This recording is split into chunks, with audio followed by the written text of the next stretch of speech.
하나님 말씀 보도록 하겠습니다. 오늘 우리에게 주시는 하나님 말씀은 누가복음 15장 11절부터 24절까지 말씀을 제가 한 절 읽고 여러분들이 한 절 읽는 교독으로 함께 봉독하시겠습니다. 누가복음 15장 11절부터 24절까지 말씀입니다. 또 이르시되 어떤 사람에게 두 아들이 있는데 그 둘째가 아버지에게 말하되 아버지여 재산 중에서 내게 돌아올 분깃을 내게 주소서 하는지라. 아버지가 그 살림을 각각 나누어 주었더니 그 후 며칠 안 되어 둘째 아들이 재물을 다 모아가지고 먼 나라에 가 거기서 허랑방탕하여 그 재산을 낭비하더니 다 없앤 후 그 나라에 크게 흉년이 들어 그가 비로소 궁핍한지라. 가서 그 나라 백성 중 한 사람에게 붙여 사니 그가 그를 들로 보내어 돼지를 치게 하였는데 그가 돼지 먹는 쥐염 열매로 배를 채우고자 하되 주는 자가 없는지라. 이에 스스로 돌이켜 이르되 내 아버지에게는 양식이 풍족한 품꾼이 얼마나 많은가. 나는 여기서 주려 죽는구나. 아버지, 내가 하늘과 아버지께 죄를 지었사오니 지금부터는 아버지의 아들이라 일컬음을 감당하지 못하겠나이다. 나를 품꾼의 하나로 보소서 하리라 하고 이에 아버지께로 돌아가니라. 아직도 거리가 먼데 아버지가 그를 보고 치근히 여겨 달려가 목을 안고 입을 맞추니 아들이 이르되 아버지, 내가 하늘과 아버지께 죄를 지었사오니 지금부터는 아버지의 아들이라 일컬음을 감당하지 못하겠나이다 하나 아버지는 종들에게 이르되 제일 좋은 옷을 내어다가 입히고 손에 가락지를 끼우고 발에 신을 신기라. 그리고 살찐 송아지를 끌어다가 잡으라. 우리가 먹고 즐기자. 이 내 아들은 죽었다가 다시 살아났으며 내가 잃었다가 다시 얻었노라 하니 그들이 즐거워하더라. 아멘. 하나님 말씀입니다. 여러분들은 집이라는 단어를 들으면 어떤 마음이 드시나요? 집은 주로 편안하고 따뜻한 느낌을 주는 곳이죠. 그런데 사람에 따라서는 답답하고 떠나고 싶은 곳으로 느껴질 때가 있습니다. 그래서 사람들은요, 베케이션을 가가지고요, 호텔에서 몇 날 며칠을 지내고 돌아오기도 합니다. 하지만 우리가 지치고 쓰러졌을 때 결국 떠올리게 되고 돌아가고 싶은 곳은 집입니다. 저도 여행을 처음 여행을 떠났을 때는 깨끗하게 정리해 놓은 호텔이 참 좋아요. 마음에 듭니다. 제가 일어나 가지고 침대를 안 만들어도 되고요. 근데 며칠 지내다 보면은 혼자 흥얼거리는 노래가 있습니다. 여러분들 다 아시는 노래일 거예요. 즐거운 곳에서는 나로라 하여도 내 쉴 곳은 작은 집 내 집뿐이리. 이 노래를 흥얼거립니다. 그러다가 며칠 지나고요, 현관문을 딱 열고 집에 들어갈 때 안도감이 있습니다. 드디어 집에 왔구나, 이런 생각이 들죠. 가끔 그런 생각을 합니다. 여러분, 집 떠나서 하는 모든 것이 다 방황 같다는 느낌이 들지 않으십니까? 그것이 일이든지 학교에서 공부를 한다든지 좋은 곳에 가서 여행을 하든지 집 떠나서 하는 모든 것은 결국 집으로 돌아가기 위해서 하는 것이다라는 생각을 했던 적이 있습니다. 세상에서 얻을 수 없는 쉼, 안식이 집에 있습니다. 오늘 본문은요, 우리가 잘 아는 유명한 탕자의 비유입니다. 탕자는요, 자유를 찾아서 집을 떠났습니다. 그렇지만 자유를 줄 것 같았던 세상은요, 그에게 자유가 아니라 굶주림과 외로움만 줬습니다. 그리고 모든 것을 빼앗아 갔어요. 우리는 탕자의 비유를 생각할 때 재물을 빼앗아 간 것만 생각을 합니다. 모든 것을 탕진하였다라고 했잖아요. 근데 결국 세상이 빼앗은 것은 그게 아니라 아버지와의 관계였습니다. 모든 것을 잃은 후에 탕자는 겨우 깨닫게 돼요. 자신에게 돌아갈 집이 있다라는 것을 깨닫습니다.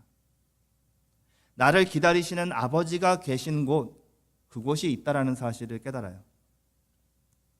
오늘 우리는요, 우리가 잘 아는 이야기 속에서 방황하는 아들이 아니라 다시 돌아오려는 아들을 향해서 달려오시는 하나님 아버지를 좀 깊이 볼 수 있기를 원합니다. 그리고 그 하나님과 깊은 사랑에 빠지시는 여러분들 되실 수 있으시기를 예수님의 이름으로 축원드립니다. 본문 20절 보시면은요, 아버지의 마음이 다 드러나는 표현이 나옵니다. 이렇게 시작해요. 이에 일어나서 아버지께로 돌아가니라. 아직도 거리가 먼데 아버지가 그를 보고. 아들이 아직 멀리 있는데 아들이 아버지를 보기도 전에 아버지가 먼저 아들을 알아봤습니다. 우연이었을까요? 마실 갔다가 돌아오면서 우연히 쳐다봤는데 아들이 돌아오는 걸 봤을까요? 아니면은 뭐 점심 먹고 식곤증에 시에스타를 좀 가지고 낮잠을 좀 주무시다가 일어났는데 기지개를 켜고 있는데 바라봤던 방향이 우연히 아들이 돌아오는 방향이었을까요? 아니죠. 아버지는 아들이 떠난 후부터 늘 문 앞에 서서 아들이 돌아올 만한 방향을 항상 보고 계셨던 것이에요. 그 길을 바라보고 있던 아버지의 눈은요, 어디 돈 벌 데 없을까? 어디 재미난 거 없을까? 하고 바라보는 눈이 아니었습니다. 떠나간 아들이 돌아오지 않을까 하고 바라보는 눈이었어요. 우리가 잘 아는 시편 139편 7절부터 10절까지의 말씀 보시면은 이런 말씀이 있습니다. 내가 주의 영을 떠나서 어디로 가며 라고 시작을 해요. 그리고 이렇게 얘기합니다. 새벽 날개를 치며 바다 끝에 거할지라도 어떻게 해요? 그곳에서도 주의 손이 나를 인도하시며 주의 오른손이 나를 붙드시나이다. 아멘. 우리는요, 하나님을 떠날 수 있다라고 생각을 합니다. 어디 하나님 없는 곳에 가가지고서는 내 마음대로 하고 있다가 뿅 나타나가지고 하나님 믿는 척 할 수 있다라고 생각을 해요. 그런데 하나님 관심 밖에 우리는 떠나갈 수가 없는 존재들이라는 것을 기억하시기 바랍니다. 하나님의 눈은요, 우리가 어디에 있든지 우리를 바라보고 계시고요, 하나님의 손은 우리를 붙들고 계시는 줄 믿으시기 바랍니다. 하나님은 우리의 발걸음을 멀리서도 아시고 지켜보시는 분이십니다. 이사야서 49장 15절 말씀에요, 이렇게 기록하고 있어요. 여인이 어찌 그 젖 먹는 자식을 잊겠으며 자기 태에서 난 아들을 긍휼히 여기지 않겠느냐. 그들은 혹시 잊을지라도 나는 너를 잊지 아니할 것이라 라고 선포하셨어요. 아기를 낳은 엄마의 그 모성애는요, 무엇과 비교할 수 있을까요? 아주 강하죠. 그런데 만약에 아기를 갓 낳은 그 애엄마가 자식을 잊는 한이 있다 하더라도 하나님은 우리를 잊지 않으신다라고 말씀하시는 것입니다. 엄마의 모성애보다 하나님의 사랑이 더 깊고 위대하다는 것입니다. 하나님은 우리를 잊지 않고 기억하시면서 기다리시는 분이세요. 선한 목자가 자기 양을 한눈에 알아보는 것처럼 아무리 방탕하게 살다가 초라해져서 돌아온다라고 해도 아버지는 자녀의 모습을 그대로 알아보십니다. 우리가 회개할 때 우리가 얼마나 멀리 갔는지를 고민을 합니다. 우리는 내가 너무 멀리 가지 않았나? 내가 이대로 돌아가면 하나님께서 받아주실까? 뭔가 좀 이렇게 잘 한 다음에 뭔가 좀 나도 좀 깨끗하게 하고 먼지도 좀 털고 이렇게 돌아가야 되지 않을까?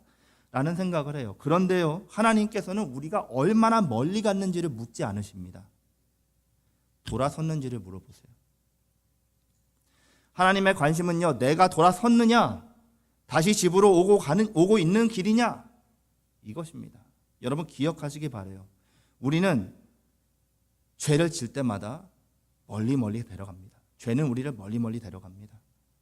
그러나 은혜는 멀리 있는 우리를 보시는 하나님의 눈길에서 시작한다는 것을 잊지 않으시기 바랍니다. 벌써 한 10년이 지난 드라마가 있는데요, 제가 원래 한국 드라마를 잘 보지 않습니다. 시청을 하지 않아요. 좋아하지 않습니다. 근데 옛날 생각하면서 너무 재밌게 봤던 드라마가 있습니다. 응답하라 시리즈 아시나요? 특히 제가 1988을 너무 재밌게 봤습니다.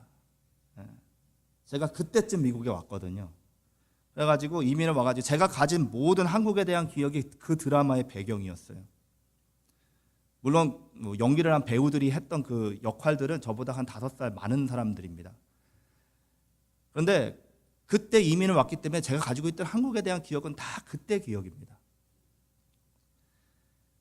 그런데 이 응답하라 시리즈가 있잖아요. 뭐 1977, 1997, 1994, 1988 이렇게 시리즈가 있는데 다 바뀝니다. 배우들이 다시 나와도 다른 역할로 나오고요. 그래요. 다 바뀌어요.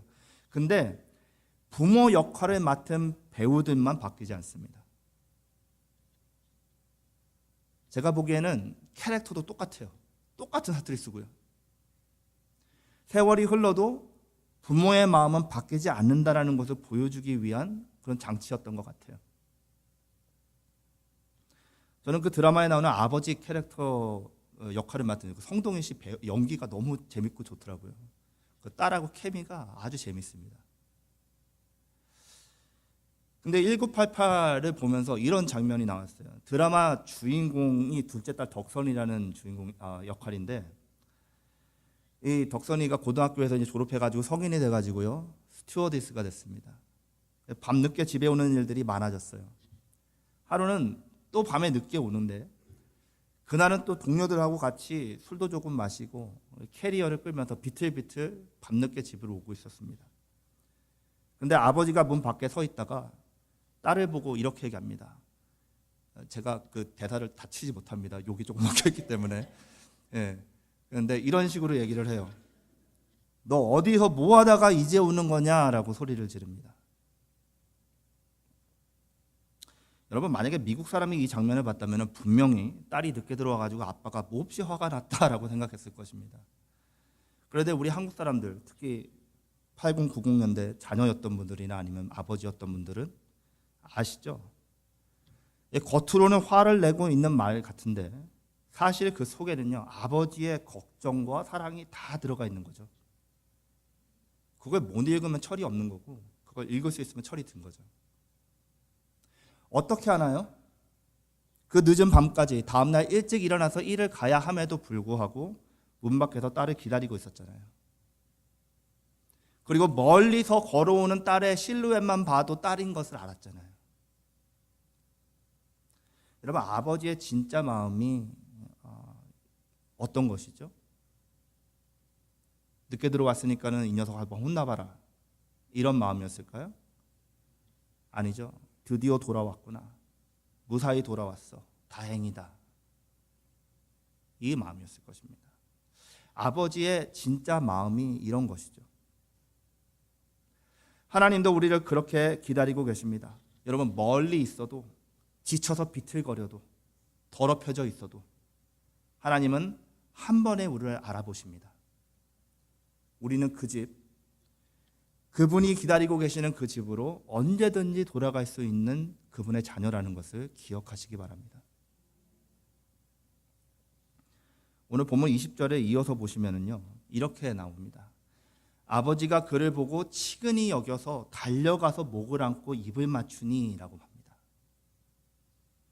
여러분, 유대 사회에서 성인 남자가 달려가는 것은요 체면을 포기한 것이었습니다. 옛날에 우리 조선시대 때 양반들이 산에서 호랑이를 만나도 안 뛰었다 그러잖아요. 예, 어떻게 그렇게 살았는지 모르겠는데, 예. 왜냐하면은 뛰는 것은 서두르는 것이고 서두르는 것은 채통을 지키지 못하는 것이기 때문에 그렇게 했다고 합니다. 유대인들의 문화에도 비슷한 모습이 있었던 것이죠. 아버지에게는 본인이 직접 뛰어가지 않아도 여러 가지 방법이 있었을 것입니다. 종들을 시켜가지고 데려오라고 하셨을 수도 있고요. 아들이 오는 것을 보고 집 안에 들어가셔가지고 아들이 문 앞에 올 때까지 기다리실 수도 있었습니다. 그런데 굳이 이 아버지는 체면을 버리고 직접 달려갔어요. 왜냐하면은 차별보다 사랑이 먼저였기 때문입니다. 호세아서 11장 8절 말씀 보시면은요 이렇게 나옵니다. 에브라임이여, 에브라임이여, 내가 어찌 너를 놓겠느냐? 이스라엘이여, 내가 어찌 너를 버리겠느냐? 내 마음이 내 속에서 돌이키어 나의 긍휼이 온전히 불붙듯 하도다. 아멘. 하나님은 배반한 이스라엘을 향해서 여전히 긍휼한 마음을 갖고 계신 것을 여러분들 기억하시기 바랍니다. 이사야서 30장 18절 말씀에서도요, 여호와께서 기다리시나니 이는 너희에게 은혜를 베풀려 하심이요 일어나시리니 이는 너희를 긍휼히 여기려 하심이라 라고 말씀하세요. 하나님 아버지께서 기다리시는 목적은 심판이 아니라 은혜인 것입니다. 달려가는 것은요, 기다림 끝에서 터져 나오는 그 은혜를 보여주는 상징적인 행동인 거예요. 하나님께서는 우리를 구원하시는데요, 체면을 차리시는 분이 아니십니다. 야, 내가 너까지 받아들이면은 사람들이 나를 뭐라 하겠니? 너는 좀 안 되겠다. 네 죄를 네가 알렸다. 이렇게 얘기하지 않으시는 분이세요. 만약에 여러분 체면을 차리시는 분이셨다면은 십자가에서 자신을 비우시는 일도 없으셨을 것입니다.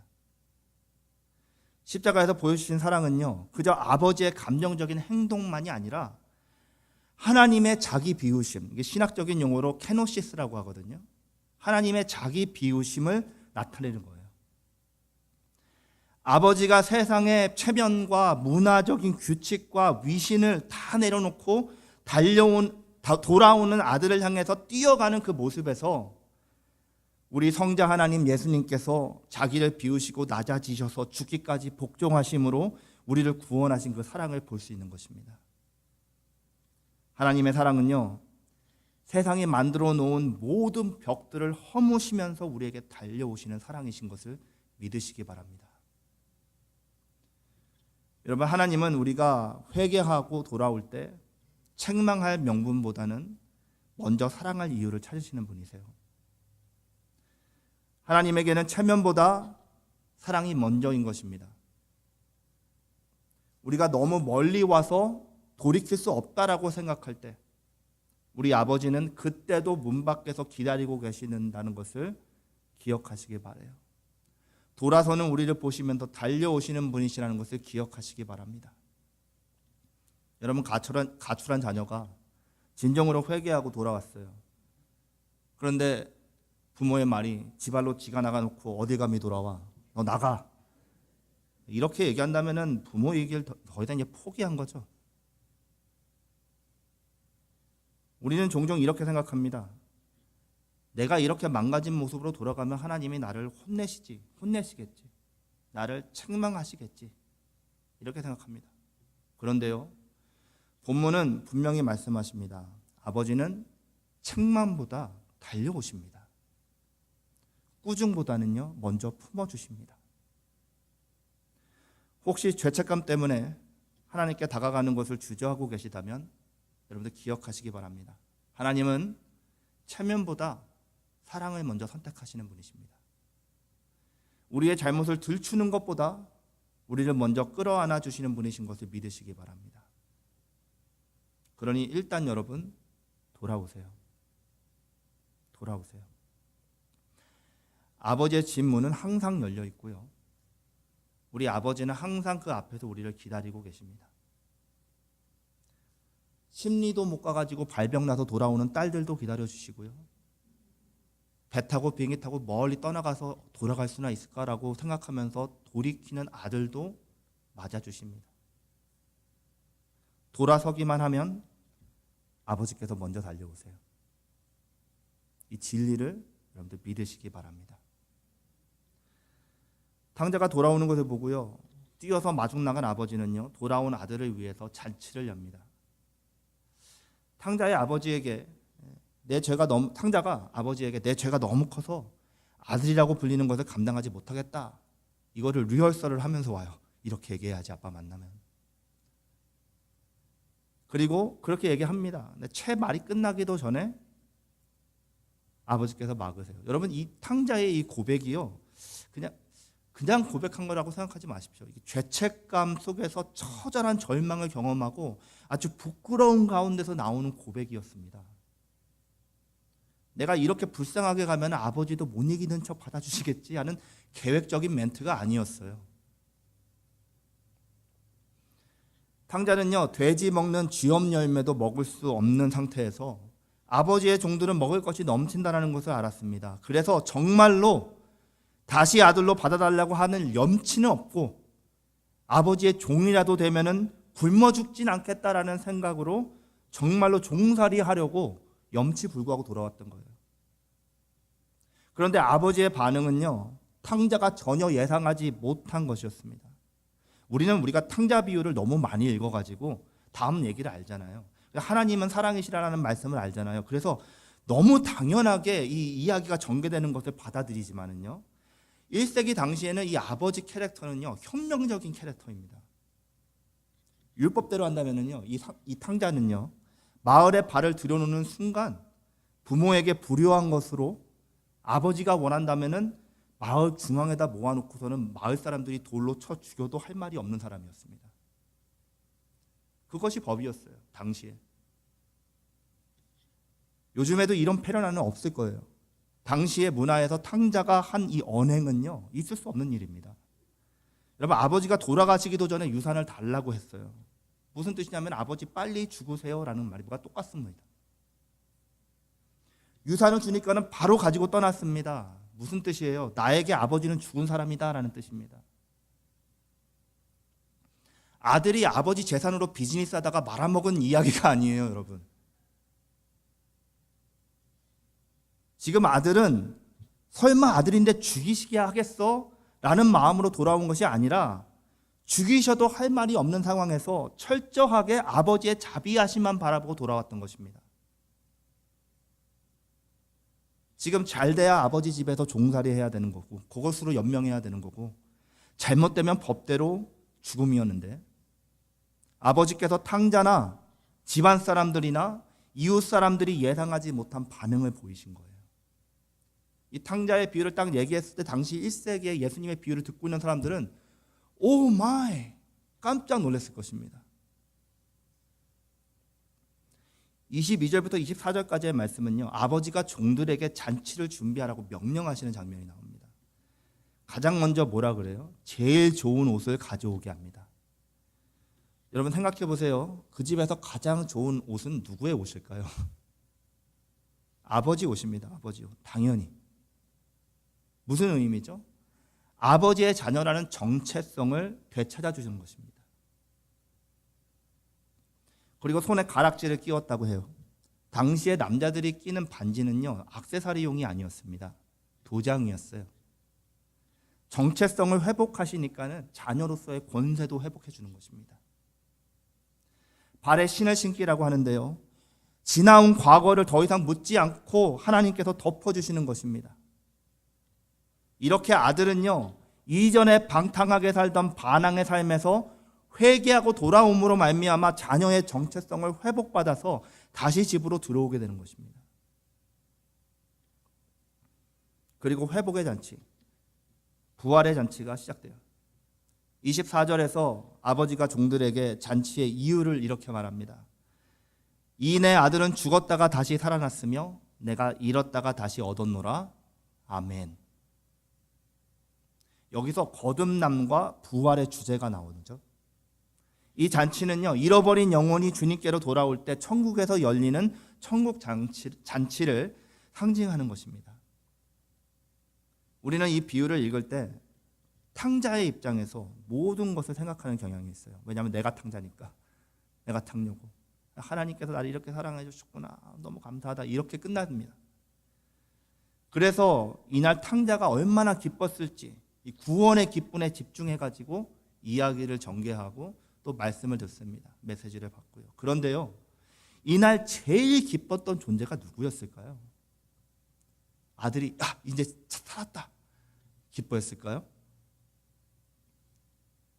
이날 가장 기뻤던 존재는요, 잔치에 참석했던 사람들도 아니고 잔치에 안 들어오고 고집 부리면서 밖에 나가 있는 또 다른 탕자 그 맏아들도 아니었을 것이고, 당연히 탕자 자신도 아닙니다. 바로 아버지예요. 아버지가 가장 기뻐하셨습니다. 아버지는 돌아온 아들을 용서한 것으로 끝나지 않고요, 그 아들을 보면서 기쁨을 주체하지 못했어요. 성경은 우리 하나님 아버지의 마음을 이렇게 말씀합니다. 스바냐 3장 17절 말씀 다 같이 한번 읽어보겠습니다. 너의 하나님 여호와가 너의 가운데 계시니 그는 구원을 베푸실 전능자시라. 그가 너로 말미암아 기쁨을 이기지 못하시며 너를 잠잠히 사랑하시며 너로 말미암아 즐거이 부르며 기뻐하시리라 하리라. 아멘. 여러분, 구원의 기쁨은 우리가 죄사함 받고 눈물을 흘리면서 감사하는 데서 끝나는 것이 아닙니다. 더 근원적인 기쁨이 있습니다. 바로 우리를 우리보다 더 사랑하시는 하나님 아버지의 기쁨입니다. 탕자는 그저 살려만 주셔도 감사한 마음이겠지만 아버지는 다시 아들로 받아들이면서 회복의 잔치를 열어주셨어요. 왜요? 그분의 기쁨은 우리가 돌아온 그 사실 하나면 충분하기 때문입니다. 여러분, 이것이 복음입니다. 구원의 기쁨은 나의 감격에서 출발하는 것이 아니라 하나님의 기쁨에서 출발하는 거예요. 우리가 구원받을 때 우리 스스로가 지옥 가지 않아서 기쁜 것보다 아버지가 더 기뻐하세요. 그러니까 우리의 기쁨도 지옥에서 건진받은 기쁨 그 이상의 기쁨, 아버지의 회복과 그 기쁨에 참여하게 된 그 기쁨으로 넘쳐야 하는 것입니다. 그리고 아버지는 그 기쁨 속에서 기쁨 속으로 우리를 초대하십니다. 여러분, 우리가 하나님의 조건 없는 사랑, 우리를 우리보다 더 사랑하시는 그 사랑을 경험하면 어떻게 될까요? 진짜 그 사랑을 경험했다면 어떻게 될까요? 우리는 그 사랑에 빠져버릴 수밖에 없는 거예요.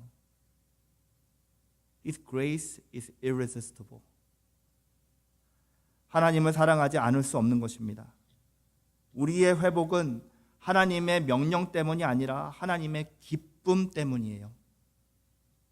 하나님은 기쁨으로 우리를 회복시키셨습니다. 자녀이니까는 어쩔 수 없이 구원하시는 것이 아니에요.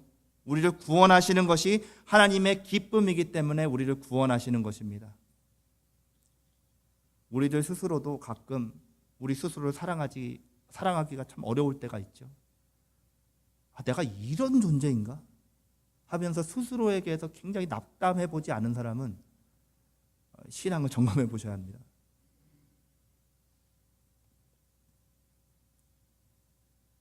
근데 하나님은요, 나를 나보다 더 사랑하세요.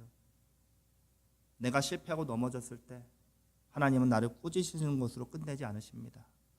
하나님의 기쁨은 자녀들이 진정으로 회개하고 돌아왔다는 사실에 있습니다. 그래서 우리의 기쁨은 나의 상황이 아니라, 나의 조건이 아니라 하나님의 기쁨에서 시작되는 거예요. 여러분, 우리가 하나님을 사랑하는 이유는요, 아시죠? 하나님께서 우리를 먼저 사랑하셨기 때문입니다. 여러분, 오늘 말씀 속에서 우리는 하나님 아버지의 마음을 보았어요. 아직 먼데도, 아직 저 멀리 있는데도 우리를 알아보시는 아버지, 달려와 우리를 끌어안으시는 아버지, 그리고 책망 대신에 기쁨으로 회복을 허락하시는 아버지를 보았습니다.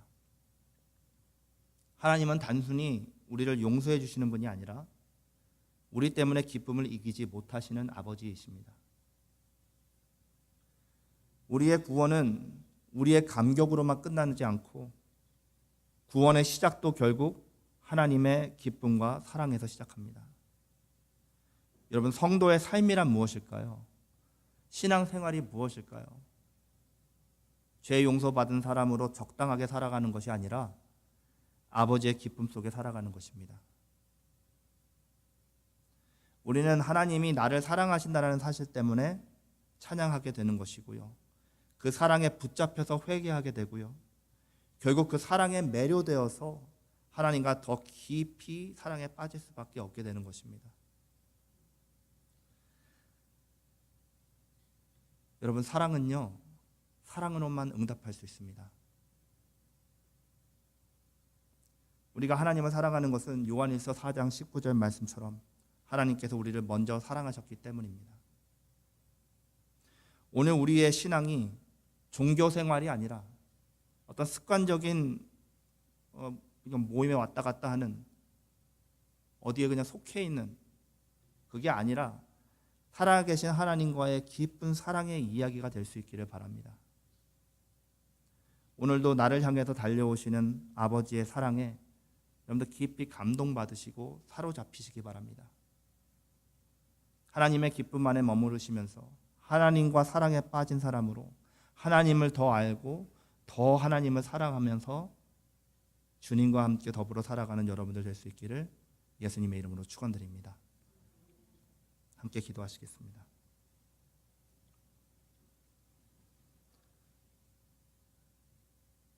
사랑과 은혜가 풍성하신 하나님 아버지, 오늘 말씀을 통해 다시 한번 우리의 아버지 하나님 되신 주님을 깊이 만나게 하여 주시니 감사드립니다. 주님, 아직 먼데도 우리를 바라보시고 달려와 끊어 안으시며 책망 대신에 기쁨으로 회복을 허락하시는 그 사랑 앞에 우리가 섭니다. 주님, 우리의 마음이 주님에게서 멀리 떠나 있던 때가 너무나도 많았습니다. 내 주장, 내 고집, 내 생각을 주님 앞에 들이밀면서 성경 말씀을 사용하여 내 어젠다를 가지고 내 뜻대로 이루려고 했던 그 모든 순간들, 아버지 하나님, 회개하며 주님 앞에 내려놓습니다. 우리가 세상의 허무한 것들을 쫓으며 아버지의 사랑을 잊고 살았던 우리들을 불쌍히 여겨 주시옵소서. 그러나 주님, 우리가 돌아서기만 하면은 두 팔 벌려 기뻐하시며 맞아주시는 아버지의 마음을 오늘 다시 경험하게 하여 주시옵소서. 주님, 우리가 받은 구원의 기쁨이 단지 우리의 감격에 머물지 않게 하시고 먼저 우리를 기뻐하시고 사랑하시는 아버지의 기쁨 속으로 들어가기를 원합니다. 그 사랑을 알 때마다 하나님과 더 깊이 사랑에 빠지는 삶을 살아가게 하여 주시옵소서. 이제 우리의 찬양이 아버지의 기쁨에 대한 응답이 되게 하시고 우리의 회개가 아버지의 품으로 돌아가는 길이 되게 하시며 우리의 헌신과 섬김이 아버지의 기쁨을 함께 나누는 삶이 되게 하여 주시옵소서. 오늘도 집에서부터 달려오시는 사랑의 아버지, 그 품 안에서 우리가 머물며 하나님을 더 알고 더 사랑하게 하여 주시기를 간절히 기도드리며 예수님의 이름으로 기도드렸습니다. 아멘. 모두 함께 일어서셔서 하나님 앞에 찬양하신 후에 축도로 예배 마치겠습니다.